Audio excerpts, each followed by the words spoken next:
We're just in that awkward place where we're trying to get all the live streaming going. So just hold fast 1 minute and we'll get started. So if you're watching a recording, just in that awkward place where we're trying to get all the live streaming going. Okay, so we're on YouTube. We're on Facebook. I'm using my mouse so that I don't have to click awkwardly on my computer, and yet somehow I still wound up doing that. Okay, and then I think we're everywhere we need to be. So we will go ahead and start. Thank you. Hello, everyone. Thank you for coming today. It's April 4th. We're here with our visiting writer, Emily Barth Eisler. She's here because, sorry, put this up here. She's here because of a generous grant from the Student Services Humanity Fund. And so we would like to thank the English Division, Dr. Thongsuraj, the support staff. I'd like to thank my co-chairs, Dr. Ogden and Professor Supercar for their support. And also, of course, to thank the Student Services Fund for allowing us to have this, whose grant helps us have the event. We are going to go over, so what we're going to do is have our writer, Emily, is going to read for us. Then we're going to do a Q&A, and then we'll close with some announcements. And before we begin, we have two announcements. Thursday, April 6th is Poetry Day from 1 to 2:30 in the Circadian. There'll be 3 poets, so please come check that out. And then Jimmy Baca will be here on April 20th at 12:30 in the Pathway Center in the V Building. So those are 2 wonderful events that you are also welcome and encouraged to attend to support our writers and our visiting writers when they come. Okay, I'm going to read Emily's bio and then we'll get started. So the first thing, of course, okay, here we go. I'm like, I have everything ready, and then it's time, and I'm like, where is everything? Okay, so Emily Barth Eisler is the author of Aftermath, an award-winning middle grade novel about grief, resilience, friendship, math, and mime. Activist and comedian Amy Schumer calls the book a gift to the culture. Emily lives in Los Angeles, California, with her husband and their 2 kids. A former child actress, she performed all over the world in theater, film, and TV. In addition to books, Emily writes about sustainable, eco-friendly beauty and skincare, and has also written web sitcoms, parenting columns, and personal essays. She has a BA in film studies from Wesleyan University. Find her at www.emilybartheisler.com. Welcome, Emily. We're so glad you're here. Thank you. I'm so honored to be here. I'm really, really excited. Okay, awesome. So we're going to start then with the reading. So I'll let you take it away, and then we'll come back and start our questions. Great. I'm reading from Aftermath. This is one of my favorite parts to read because it sort of introduces one of the main themes of the book, which is math and the concept of infinity. So this is from chapter 2. In math, there are unknowns and there are variables.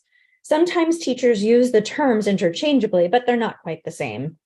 An unknown is a specific number that you have to solve for in an equation. A variable is a number that can change depending on the rest of the formula it's in. It's hard to tell if I'm dealing with variables, like what I'm supposed to wear, or unknowns, like whatever makes it unacceptable to sit with Avery. A voice behind me makes me jump. Hi there, Lucy. It's Mr. Jackson, my math teacher. I turn and shyly say hi back. Mr. Jackson is my favorite person at school so far. He's younger than the other teachers and he has a sense of humor, and he genuinely loves math. You can just tell. Today, he says, as we all take our seats, we will be discussing infinity. He stands at his desk. I'm going to demonstrate the concept of infinity now. This is an example of something called Zeno's paradox, where you cut a distance in half and then in half again, and so on. Are you all watching? Here goes. He turns his back to us facing the wall. I'm going to walk to the wall, okay? Everyone is looking at him. I feel myself smiling without even meaning to. I'm going to start by walking halfway there, he says, rolling up his light blue shirt sleeves as he talks.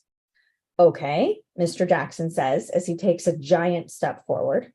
Do you all agree I'm halfway to the wall? A few people say yes, but most of us just nod. And now I'll take a step that's halfway from where I am now to the wall. This step is slightly smaller. And again, another step from where I am halfway to the wall. He keeps doing this, his steps getting smaller and smaller as he goes half the distance each time. As Mr. Jackson gets so close to the wall that he's almost touching it, he turns to us. So, do you see?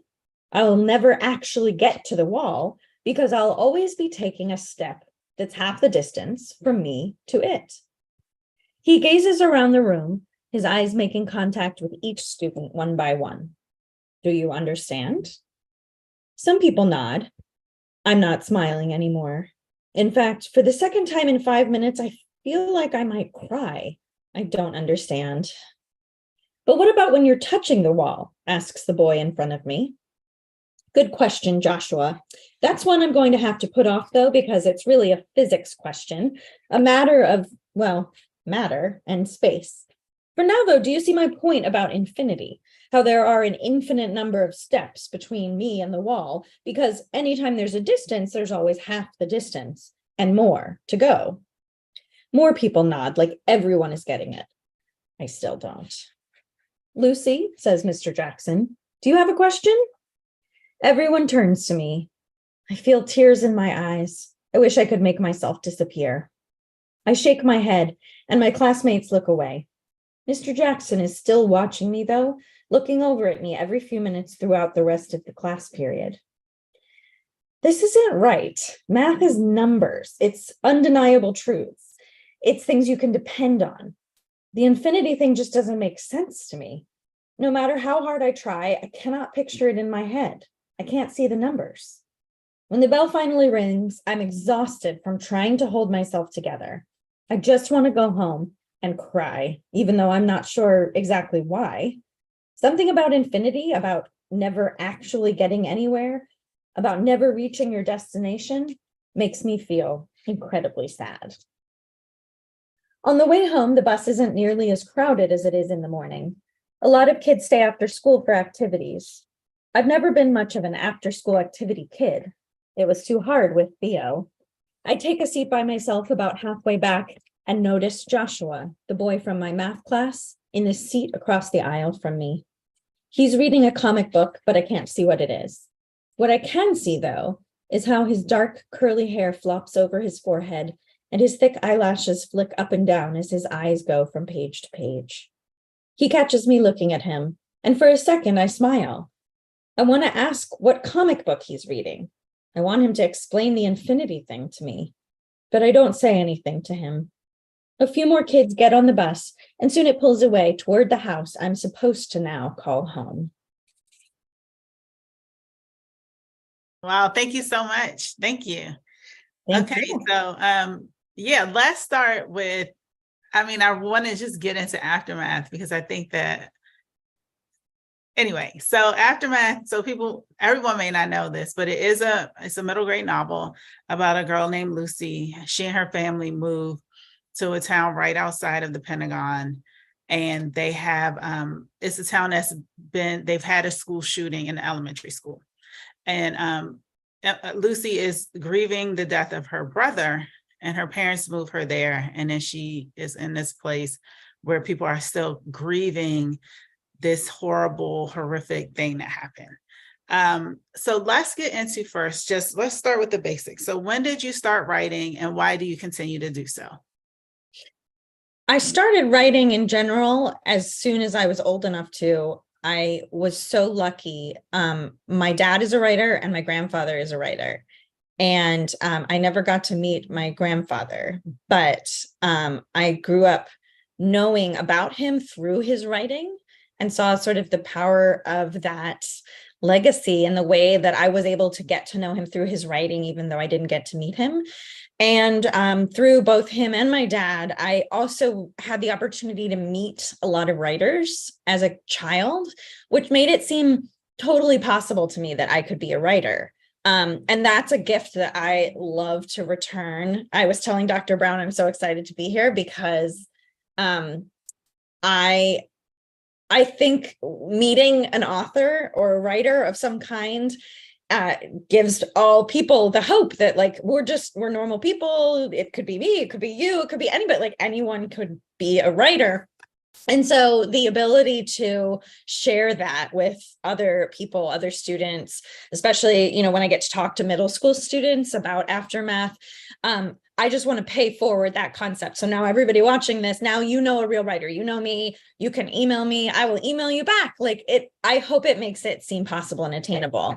I think that was a huge part of my childhood and of just the random privilege I was born into of getting to meet people who had written books and articles and things like that made it always feel like, of course I was a writer. Now I definitely had dips and highs and lows. I started writing for fun when I was a kid. I had a middle school teacher who is actually the character in the book, Mr. Jackson, he's his own character, but he's inspired partly by two teachers I had, one in middle school and one in high school.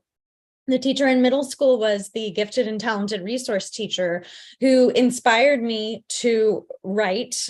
I was at the time I had been working as a child actor, doing plays at that point for 5-6 years. And I remember feeling like plays in particular were things that had to be written by experts, and like you had to be a grown-up to do that, and there was like an official process, that kind of thing. And he said, no, you could write a play, and he encouraged me to write a play. We put it up at my school. I entered it into a contest. It won. I got to see professionals put it up.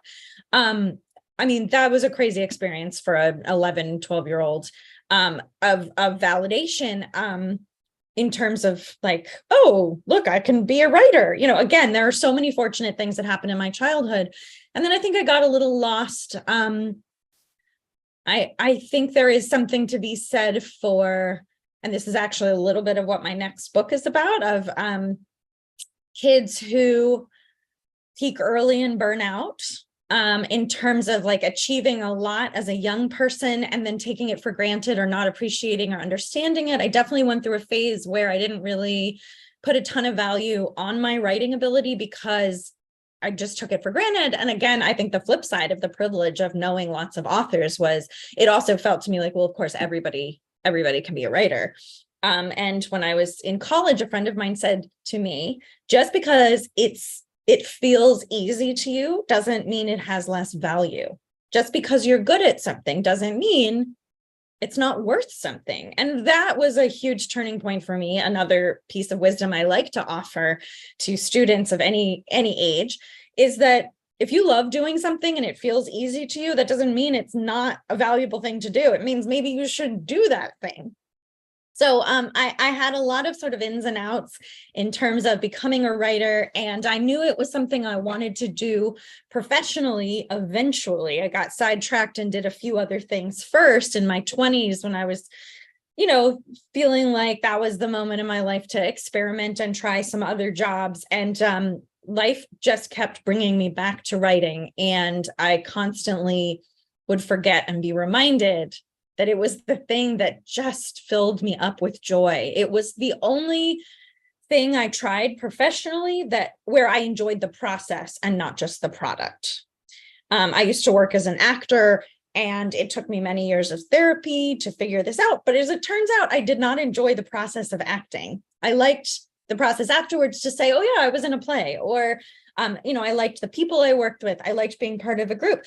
I did not enjoy the day-to-day process of acting. I was not one of those people who wanted to go to every play I could and rehearse for hours and memorize lines and things like that. I did not, unfortunately, get a lot of joy from that.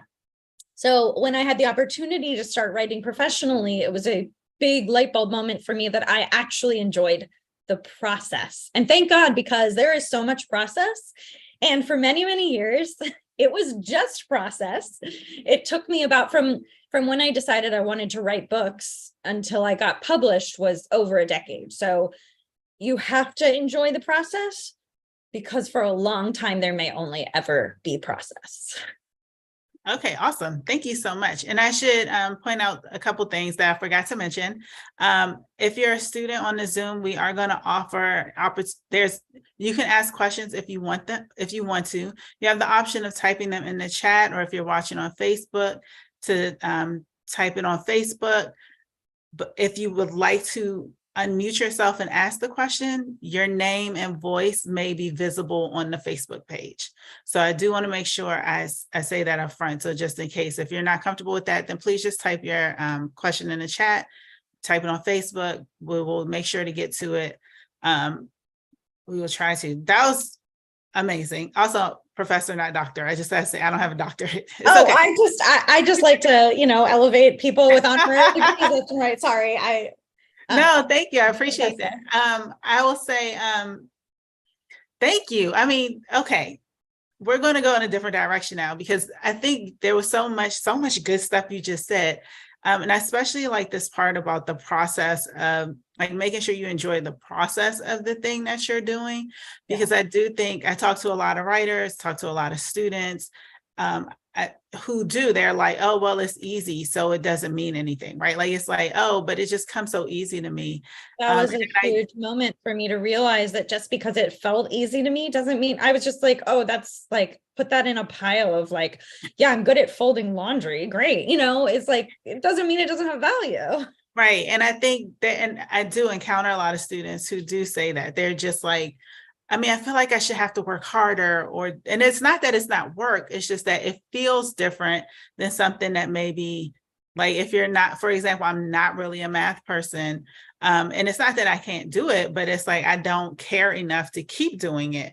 And so this idea, I think it's important. So you talked about process. You said sometimes there could only be process, or a long time there might only be process. Can you talk then about what is your writing process? Like, from where do you, what's your idea store? Like, you have an idea, now you sit down and can you just take us through the whole thing? So much to say about this, and I hope I don't go off on a tangent, so feel free to bring me back. So I'm an outliner. I'm sure, if you guys have lots of writers come and talk, people will talk about people who outline and people who just, I don't know, some people call it going by the seat of your pants, calling it pantsers. I'm an outliner with the caveat that usually, okay, so let me backtrack for 1 second. I have now written 10 books. 3 of them have sold. This one, Aftermath, is out. I have another middle grade novel coming out almost exactly a year from now, called The Color of Sound. I have a picture book coming out a year after that hasn't been announced yet, but it's coming. And then, so that's 3 books, but I've written 10. A couple of those I put in a drawer and said, they're just probably never going to see the light of day. And a couple of those are out now through my agent to editors, hoping that they will sell, but there's I think one big misconception I had is that, like, oh, once you sell 1 book, then they're going to want to publish everything you write. Sadly, or maybe for good in some cases, just not true. It's still, it's definitely not as hard. Like, I have definitely found it, the more you get to know people and the more you learn and the more you practice and the more you understand the industry, of course, it does get easier to sell books, but that is just not necessarily the easy lottery win I thought 10 years ago. Okay, so I've written a lot of books. I always start by outlining them. Which is so funny, because if you asked any of my teachers in high school and probably even college, I was definitely a pantser then, as people, like, I was like the kid night before, I'd stay up all night and write something and it may be amazing, but like I was tired the next day, like not great organizational skills. So before I started trying to get a book published, I actually worked for a book packaging company as a freelancer for a couple of years, this company called Alloy Entertainment. You may know their work from Gossip Girl, Vampire Diaries, Sisterhood of the Traveling Pants. So what they do is they're the idea factory. They come up with an idea. They talk to people in the film and television industry first and say, or I don't know exactly the order, but they say, do you feel like this is an idea you might buy? And the film or TV person says yes. And then they may talk to somebody in publishing and say, do you feel like this is a book you might buy? And then they hire writers and get the writers to work off of, they've at this point come out with a basic outline. They work with a writer. So I wrote a couple things for them.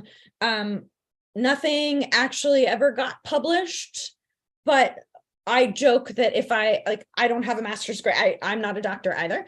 I don't have a doctorate, but I joke if I even had a master's degree, it would be from Alloy, because working with them for a couple of years, coming up with ideas, designing stories, I did build out a lot of outlines with them and then write a lot of practice chapters, talk to a lot of editors. It was an incredible experience for me. And what I learned from that was the value of an outline. So I'm a big outliner, but as I said before, I think there's a caveat, which is usually about halfway through, I give myself permission to throw away the outline or start over, or not completely start over, but rewrite the second half of the outline.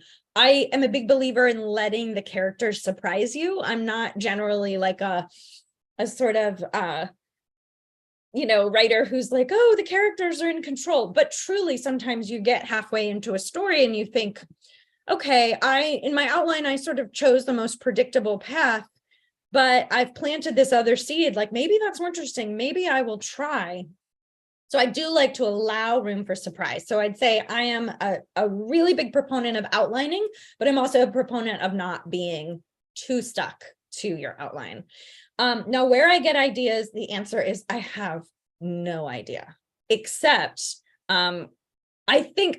this is like, the most obvious thing in the world, but certainly from Aftermath, it was based on something going on in the world that I couldn't ignore anymore. And I know we're going to get into this some later about writing about hard things and writing specifically for kids about hard things. For me, so much of the process was trying to soothe and explain to myself how horrible things could happen in the world and try and make sense of it. And the thinking that if I was struggling, how were kids not also struggling? And, I have kids of my own. They are now closer to the age of Aftermath's readers. But when I wrote it, my son was less than a year old and my daughter was 4. So I wasn't really writing it for them. I was definitely writing it in the hopes that by the time they were old enough to read it, that the idea of school shootings and gun violence in America would be long over. That's a whole other discussion we can have. We're getting there, but not quickly enough.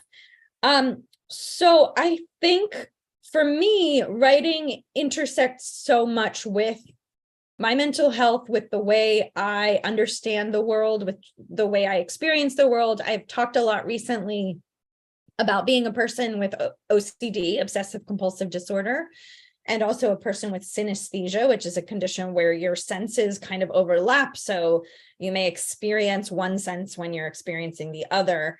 Some people see music and colors. That's not my particular brand of synesthesia.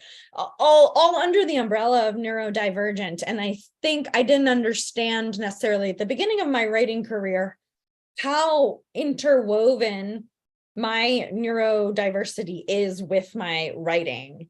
And I think I use writing both as a coping mechanism, but also as an outlet for other people where I hope I'm giving them some of the same solace.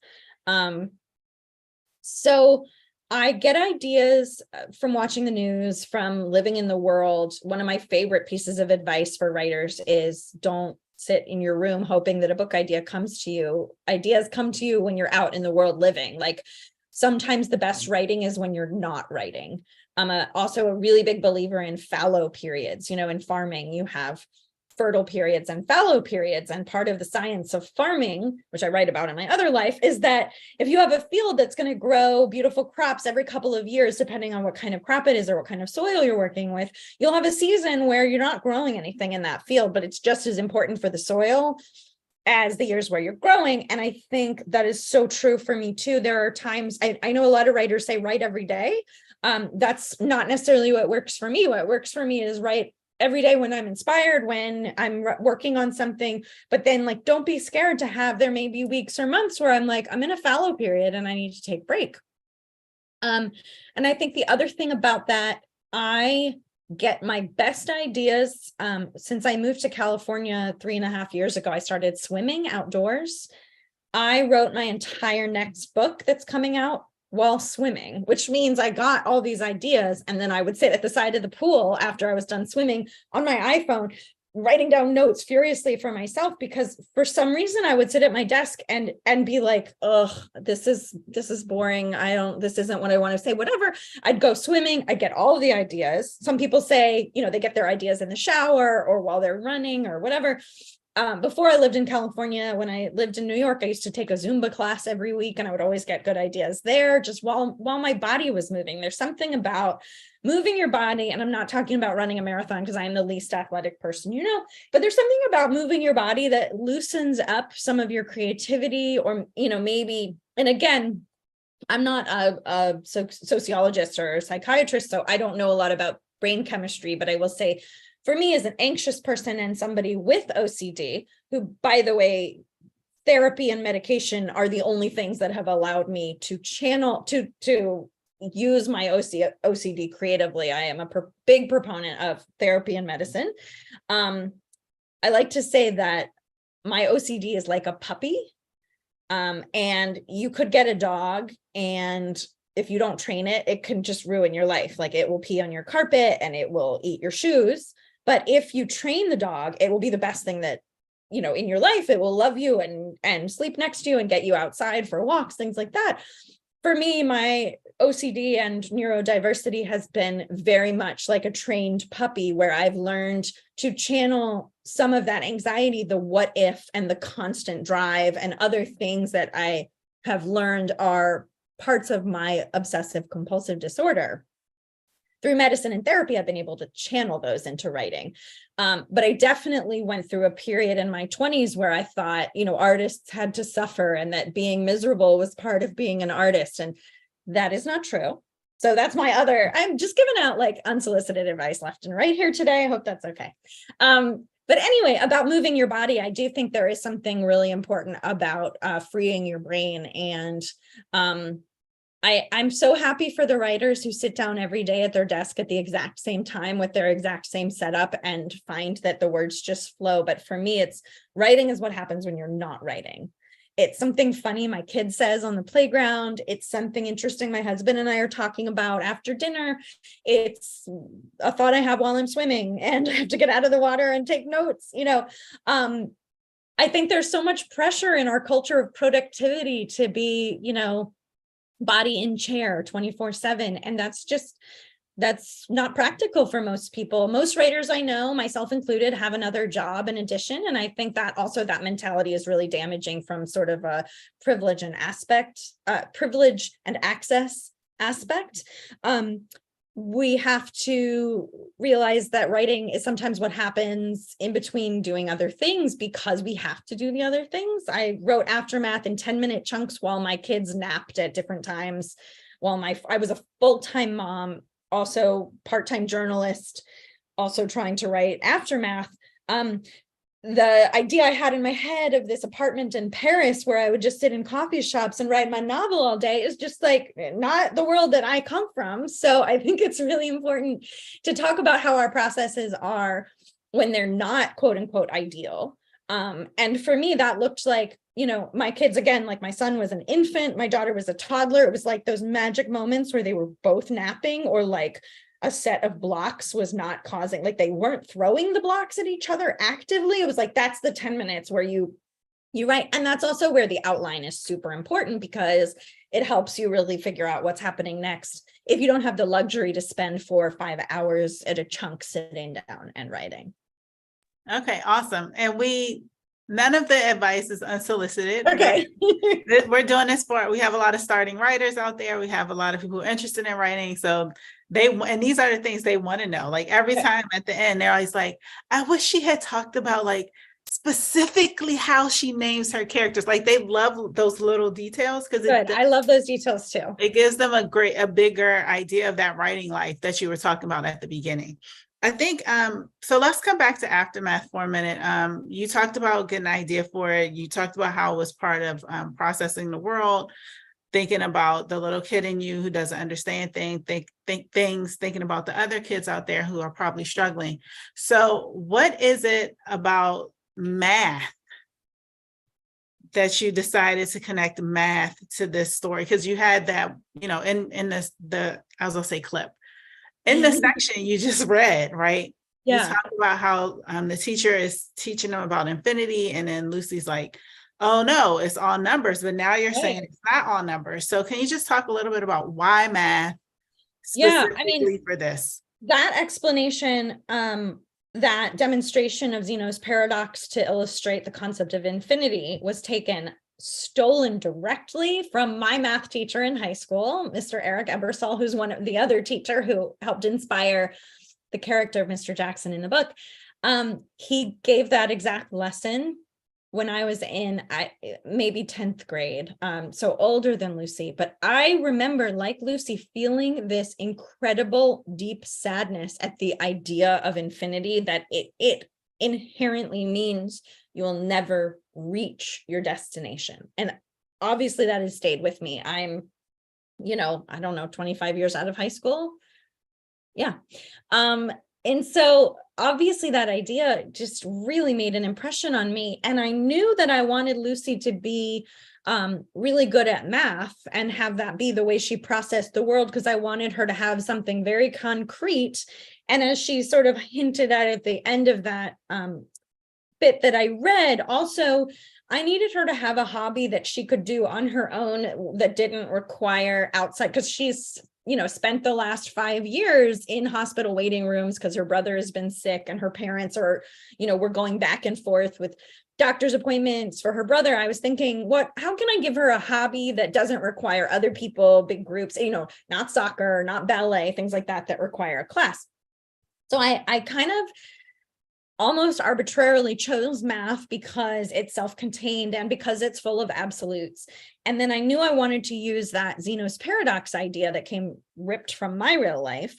And as soon as I wrote that, it became so obvious to me that that was such a great metaphor for kind of the crux of Lucy's development and her struggle of, she wants absolute answers, and she thinks that math is her happy place because she thinks that they're always just going to, that math is going to provide those.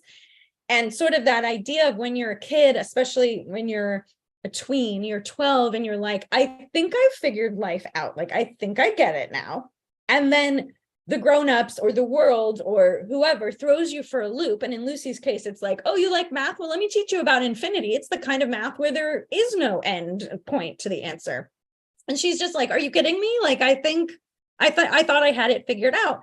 But I also I liked that example, and I liked math for this because I also wanted her classmates and she to all have the same issue with the concept of infinity, which they do later in the book in another lesson, where they've all witnessed great tragedy in their already very young, very short lives.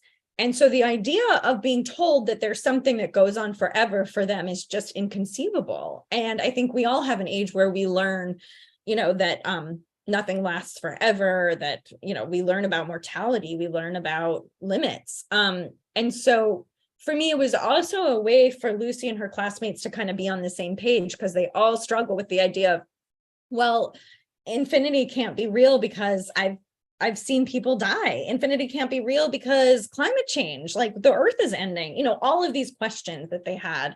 And then my agent at the time really also encouraged me to really lean in. And I think I didn't realize before I wrote this book how it's a lot of how my brain works. Like, I think a lot in math. And I just kind of assumed everybody did because mine is the only brain I have. And that's something really interesting I've learned about writing, and that is so gratifying about actually getting published. You share your book with a bunch of people, and all of a sudden you have many people writing to you being like, oh my God, thank you. That's how my brain works too. And just as many people writing to you being like, that is so like different. Good for you. I didn't know people thought that way. And again, until you sort of share the inner workings of your thought process, you never have any idea how common or how unusual it is. So it's been just a really cool learning experience for me too. Okay, I lost my thing. So I have a question that'll lead into Dr. Ogden's question in the chat. But the first question is, because we were talking about why math. And so let's talk about how you were able to successfully incorporate such a heavy topic, which is gun violence, which is death. We have, and Lucy, not just the gun violence, but also like the death of her brother, into a book for young readers while still making it age appropriate. And then we'll get to Dr. Ogden's question, which is kind of a follow-up to that. Well, thank you. First of all, I hope I was successful. I hope it is age appropriate. It's certainly, I haven't gotten a ton of pushback since it's been published. I've gotten a little bit of pushback just on the topic of gun violence. Unfortunately, as we know, there are a lot of people in America who don't share my views that we shouldn't worry about getting shot at school or supermarket. I don't even know how to relate to those people. But I think I sort of felt like I had to write this book. Like I didn't have a choice. I mentioned before that I've written other books that my agent has taken out and they just didn't sell. And at some point I was like, okay, this isn't gonna be the thing, and put it in a drawer and let it go. And this idea was the first thing that I wrote where I was like, I can't let this go. I think I have to do this. I always knew I wanted to use any platform, any privilege that I had to do something to make the world a better place. I don't know if any of you have read the children's book, Miss Rumphius. The classic children's picture book by Barbara Cooney. It was very popular when I was young, about this woman who plants lupins all over the hillsides of Maine, and she tells her descendants, what are you going to do to make the world more beautiful?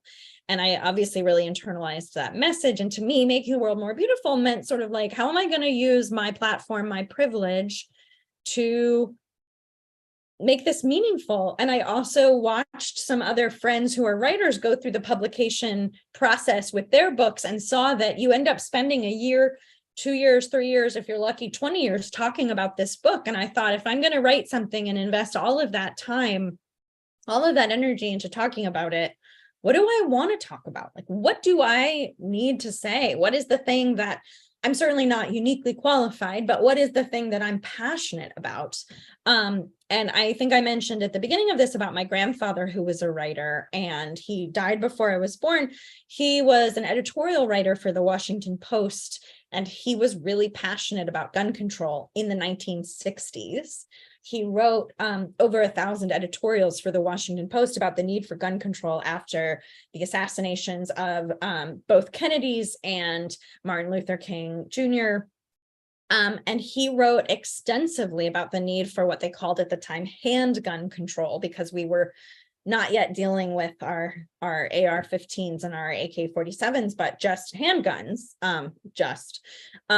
So he wrote about that. And like I said, I never got to meet him, but his legacy was so strong for me. And I knew so much about him and what was important to him through his words. And so I felt strongly that at some point in my life, I needed to do something about that. I grew up knowing about this in a house where we talked a lot about gun control, and because it was so important to my grandfather and it was so much a part of our lives. And then Columbine happened when I was in college, my first year of college.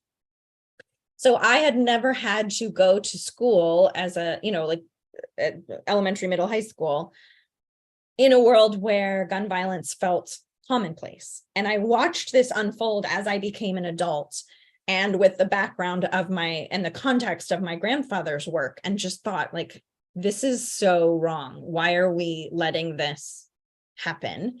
And what are we doing about it? So I felt really strongly, and I wrote the book and I showed it to my agent, who said, like, oh, I don't know, that's going to be a tough topic. But she sent it out to a bunch of editors who immediately were all like, no, first of all, you can't write this for middle grade. You have to write it as a YA book. You have to write it for older teenagers. And that bothered me because I, at the time, like I said, had a daughter in preschool, and then she started kindergarten, and she had active shooter drills in school. She was already asking me questions. And so what these editors were telling me was like, 11, 12-year-olds are not aware of gun violence. And I was like, guys, I have a 4-year-old who came home from school and asked me, like, what am I going to do if I have to hide under the desk because a bad guy with a gun comes in?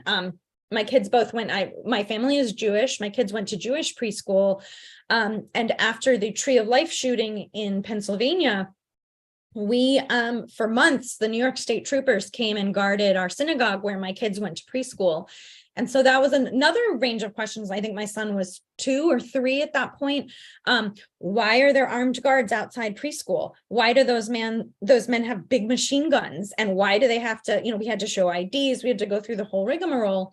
So I was keenly aware of the fact that starting very young children, unfortunately, were exposed to the ripple effects of gun violence in America. And that by the time they're in middle school, they have phones. They are totally aware of everything that's going on. So I received that pushback, and sometimes you get pushback from the industry and you say, oh gosh, I hadn't really thought of that. You're probably right. And you rethink. Sometimes you get feedback and you have a moment, as I did, where I was like, I don't agree, and I'm going to keep trying. Another thing I got pushback on, the first offer we got on this book was from a major publisher who was like, we love the book, great story about grief, we're so excited, just like one small thing we want to change. Instead of a school shooting, could you make it a bus accident or a hurricane that the students are sort of, recovering from? They didn't have a problem with the fact that lots of students had died and that they were processing death. They really just had a problem with the fact that it was a school shooting. And for context, this was before Parkland and before March for Our Lives. And I did see so I luckily, again, and I think one thing I really have to point out is I was in a place of privilege to say no to that offer. Part of the problem of living in a capitalist society and being an artist is that we often have to make compromises.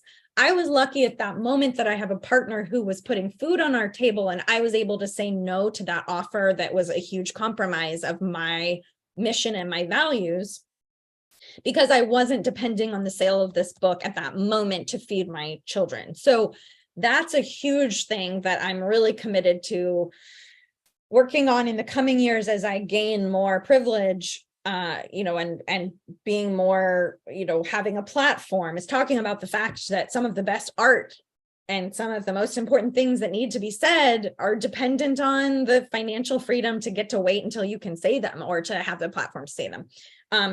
So I was able to say no, thank you to that offer, to say, no, it's really important to me that this is the topic we're talking about. And then unfortunately, Parkland happened. And I do think then the publishing industry started to see that not only was this unfortunately just a growing, ongoing problem, but that students were starting to talk about it and that kids were starting to be more aware, which I think they always were. I mean, when my daughter was learning to read, we were in a pizza parlor in Brooklyn waiting for our pizza, and she's reading The Crawl, and it's like 20 people shot it. And I was like, oh, okay, so we're talking about this today. Cool, you're 5. I didn't know we were having this conversation, but we are. So I think I was keenly aware as a parent of young children that this issue was not something that we could pretend wasn't going on.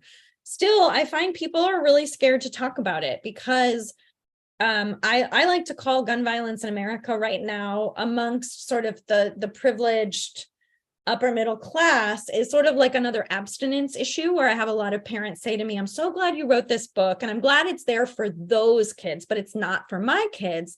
There's really an ethos among parents of like, if I'm not talking about it, it's not happening, which is like abstinence only education. And we all know statistically how that works, which is that it doesn't.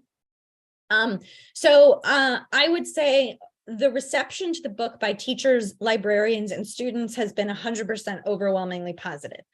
Parents are often just really shocked by it. I've been at more than one book fair now where a parent will walk by and pick up the book and go, oh my God, oh no, a kid their same kid will pick it up and be like, Mom, can I get this book? And the parent's like, oh God, no. Now, if the child is in 2nd grade, I'm like, I agree with you. That's not a book for a 2nd grader. I'm all about appropriate age. But sometimes parents of middle school students they just don't want to deal with it. And I get it. Sometimes we don't want to deal with things that are hard. But I feel really strongly that this is one of those things that isn't going to go away until we deal with it. And I can't let it go. I can't put it aside. And, has it cost me book sales? Like, could I have written a book about something easier? Probably. And maybe it would have been an easier sell and a bigger splash and whatever. But I feel so lucky that I get to talk to groups of students like you. And I get to, in addition to talking about writing, I get to talk about this social issue that's so important to me. The double value for me is incredible, that to be able to, combine two passions, writing and activism, is amazing. And I love it. Okay, we'll come back to that because I do have a question about activism as well. Okay. But Dr. Ogden's question was, how do you get into the dialogue or talking voice of characters so much younger? And I just want to remind people that you can leave questions in the chat or on Facebook, and we are monitoring both. And so we will ask a question if you post it there. That's a great question. I think I thought that it was going to be more about talking to kids today, and that's certainly helpful. But so much more helpful to me has been tapping back into my own self at that age. Granted, a lot of things have changed. I'm turning 43 this week, so it's been 30 years since I was a tween, 31 years. But there's a part of me that never left that state of mind of being 12. So many formative things happened to me personally at that age, and I think so many formative things happen in general to people at that age. There's definitely still a part of my brain that I can just easily access and get into and feel 12 again in 2 seconds. And I think that just requires practice and therapy and dealing with past trauma and still having it be accessible. But I think also important is talking to people who are that age, making sure, I do read some other middle grade books where I'm like, wow, so this author has never met a child. Cool. Or, okay, this author's never met a parent, which obviously both those things are impossible. I think I really tapped back into my tween self in that when I was 9, 10, 11, 12, I started going to the library by myself for the first time. And I found myself gravitating towards hard topics as a reader. The things that weren't talked about in my house were the things that I was most curious to read books about. So I was thinking at that age a lot about cancer, which is my grandfather and my uncle both died of cancer before I was born. And so growing up, I remember, as soon as I learned what cancer was, I would ask my parents all the time, okay, so does that mean I'm going to get cancer? You're going to get cancer? I had a million questions, and my parents, absolutely trying to do their best, would say to me, no, you're definitely not going to get cancer. We're not going to get cancer. Now, I understand their intention was to be soothing and authoritative, but unfortunately, I was smart enough to know that nobody can guarantee anything. And so their absolute sort of shutdown of like, no, don't worry about that, made me more worried. Again, they did their best. Like nobody knew it. We're all doing our best. So when I'd go to the library, I would find books. There was a writer at the time named Lurleen McDaniel who wrote a series of books about kids dealing with cancer. And I would just read all of them over and over at the library. So this planted this idea for me that kids at the library, particularly at that age, and this was before the internet, but I still think there's a lot of this with books. I mean, they still have an incredible intrinsic value of sort of the direct connection of a book to a reader is a really intimate experience that's also really accessible. So the idea that the things that kids tend to have the most questions about are the things that their parents sort of shut down at home. And so that was another thing that really fueled this idea for me of like, we need a book about this topic that is appropriate and sensitive and thoughtful, but that kids will find their way to when their parents don't want to talk about it. And I did consult a lot of pediatricians, therapists, mental health professionals to make sure, and I also worked closely with some experts from everytown.org and Moms Demand and a couple different state-run gun violence prevention organizations to make sure that it was appropriate, accessible, and helpful towards the movement of ending gun violence. I didn't want to write anything that was going to take the movement back. I feel like I lost the original thread of that question. Was that, did I get back there? No, not quite. What was the That's question? okay though, because I think all that information was very valuable. So I think yeah, we definitely, when we think about what children can handle, I mean, this is the big thing with the children's lit class, especially with book bannings, we've been talking about Yes. this idea that children can't handle or they don't understand these things, instead of people trying to find ways to talk to them about them that are age appropriate. The question was about dialogue. Also, yes, happy birthday. Oh, dialogue. Sorry. Yeah, I the knew question I was was about like, I knew dialogue. I did not answer that question. No, but you actually did. You said that you do talk, you tapped into yourself. Yeah. You do pay attention, observe children. You have talked to And children. by, it's, I hope sort of a self-fulfilling or like a repetitive cycle, in that the more books I write for young people, the more opportunities I have to go into classrooms and talk to the young people, and hopefully the better that voice will get. And now that my kids are entering that age, I don't know, I never want to steal material from my kids' lives. I have like some really firm and strong boundaries about not writing about my kids, but luckily my own childhood is an endless well. But I, as a parent, do get to watch my kids and their friends grapple with today's world, which helps me adapt things for what it's like to be a kid today. Yeah, and I think the other thing that you did is you kind of answered my question about activism, because it was like, what kind of themes do you think, hold on, let me make sure I have it correctly. What important themes do you think we need to have in children's book? And you were saying these things that are difficult to talk about, that people think kids aren't thinking about. Like these are the things that really need to be written about. I think also there's I think books are such a, I mean, I know I touched on this a little bit, but I think books are such a great medium for hard things, because, and I tell parents, I'm like, yeah, don't hand your kid Aftermath at the beach and say, go have fun and let's never talk about this again.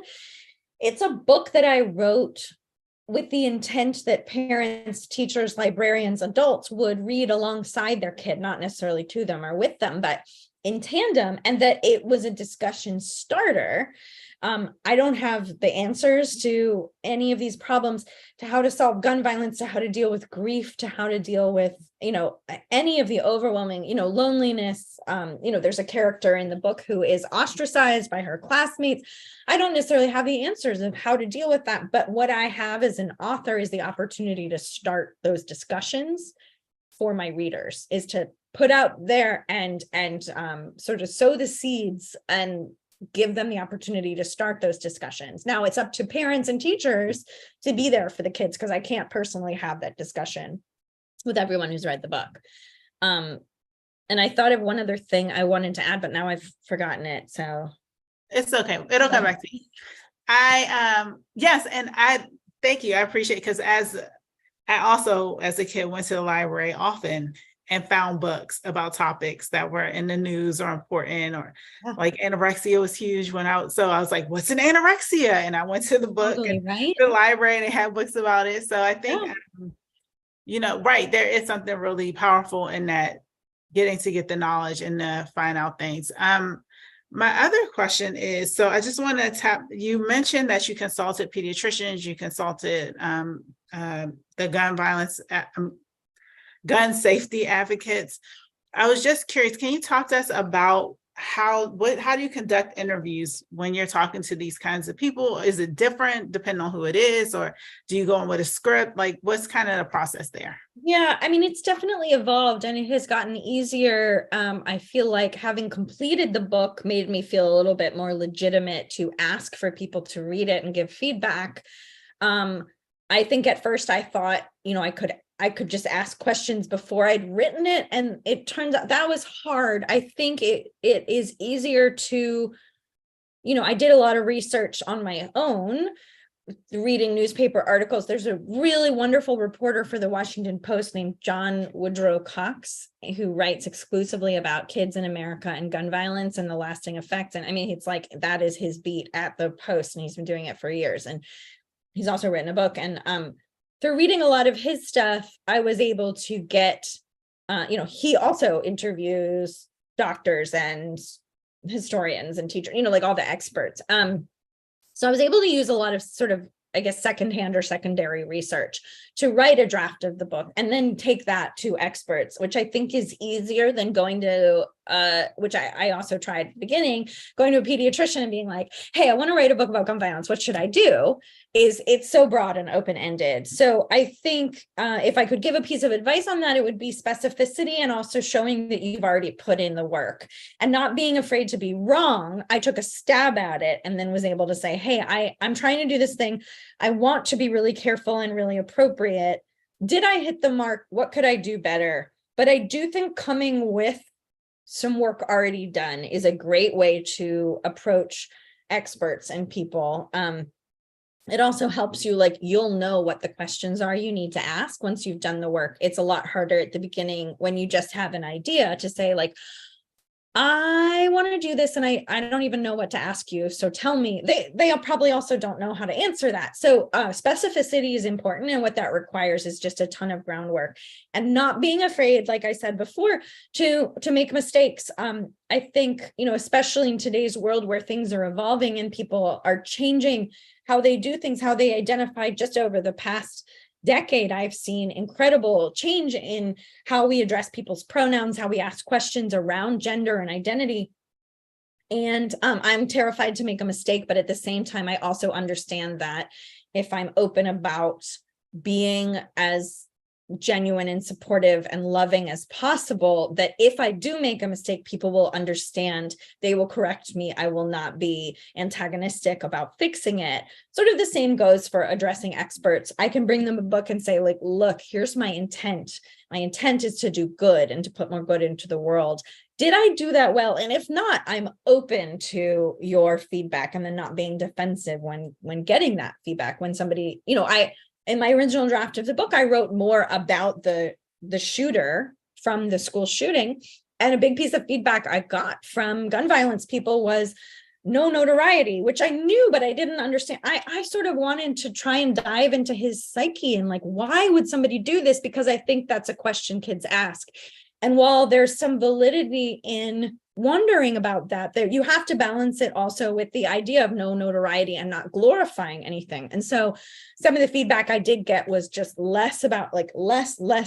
Like, we do not introduce trying to get inside his head because it's just counterproductive to the movement. And so I had to be open to hearing that and being like, yes, thank you, got it. And not push back and be like, yeah, but I think maybe when you consult an expert, you have to be prepared to get an answer. And again, consult 3 experts.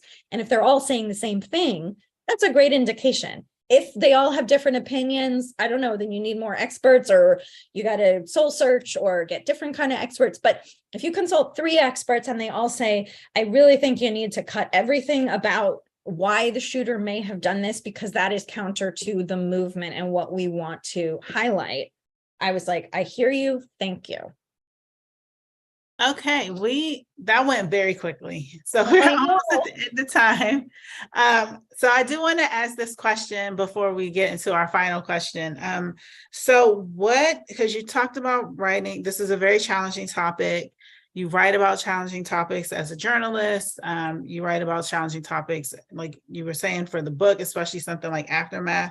So how do you take care of yourself, or what methods do you use to cope when you're writing about such difficult things? I love this question. I saw this on the list you had sent me. When I wrote the first draft of Aftermath, I remember I wasn't in regular therapy at the time. I had been in therapy. I was sort of in like an ad hoc as needed period of therapy. And I remember finishing the draft and, like, man, I was just struggling. I was just feeling sad all the time. Didn't connect it with writing the book. And I made an appointment with my therapist and I went to see her and I said, I'm just feeling really down. And she said, what's going on? And I said, well, I've just, I've like poured everything into this book and I just finished a draft and I'm feeling really sad about it. And she said, tell me a little more about the book. And I described what it was about. And she was like, yeah, I think maybe you're working with a really hard and difficult topic and you're not doing the self-care part of it.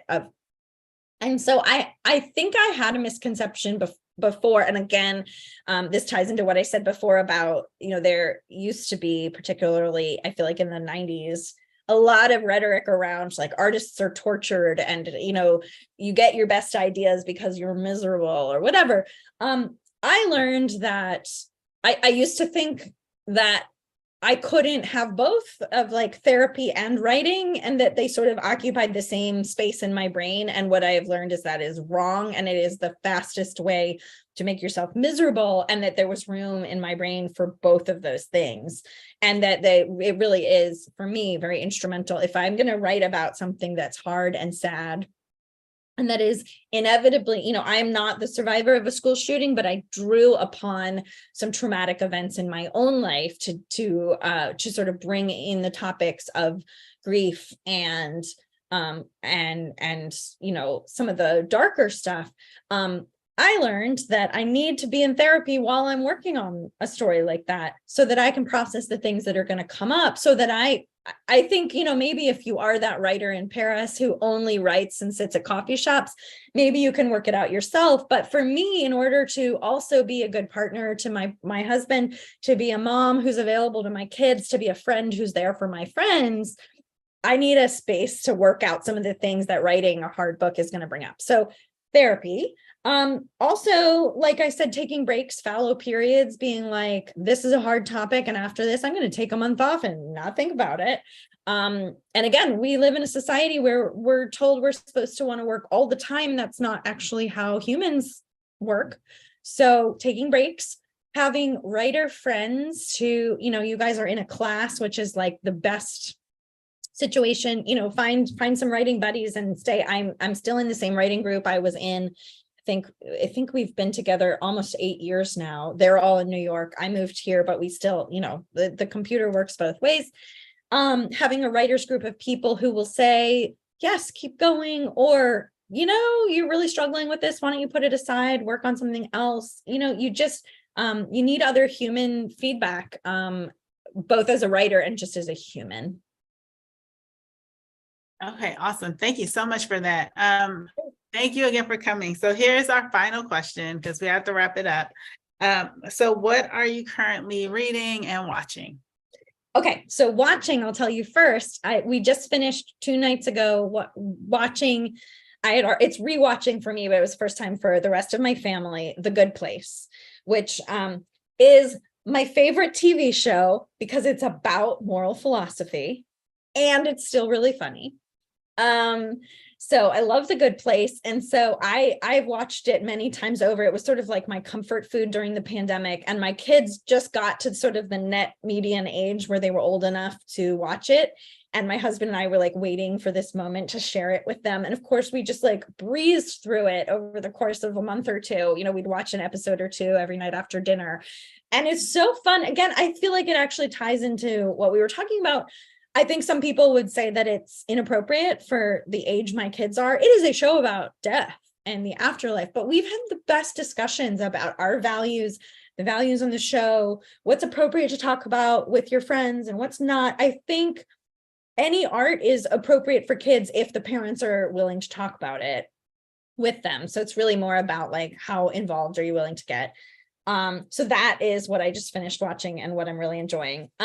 What I'm reading, and the way I met Professor Brown was through the LA Times Festival of Books last year, where I was a panelist. This year, I am moderating a panel with these authors about brave kids saving the world. So they just sent me these books. This is what I'm reading. Which is so exciting because I often, when I'm drafting a book, I don't read within my genre because I'm so worried about accidentally picking up bits of tone or story ideas. So I will take long periods where I don't read any middle grade because I'm in a good position right now where I just turned in my second book and it's going to copy edits. So this came along perfectly timing. So this is the one I'm reading right now. This is by Gail Lerner. It's called The Big Dreams of Small Creatures.